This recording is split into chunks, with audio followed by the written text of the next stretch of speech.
Apa-apa to? Kaya wis ilmu ya. Lah kaya nyangkane aku. Ya ora lah. Ya ora doa terbaik. Lah nggih kula nikah niku pun dangu.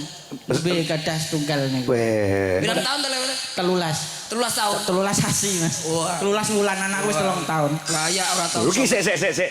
Nabimu 13 bulan. Nggih. Anakmu wis 3 tahun. Lah kula niku salah.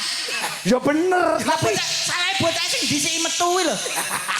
Oh saking kowe celutak. Ya ora cah cengok iki. Cah cengok. Wah, rumangsaku. Dene lagi 13 bulan ki lagi 12 bulan wis 12 bulan. duwe anak. Lah nggih. So 3 tahun sing 2 tahun kuwi lho. Lah nggih anak kula pun brobos riyin. Oh. Nah, yang 2 tahun kan terusne tanggane, Bos. Wah iya. Terus sing biyen. Lha iki kan kulite lah putih. Ah, Bojone kulite ireng. terus Anake belang, Bos, kene ireng kene putih. wah zebra no. Wis anakku tekek wis zebra. Nah, iya.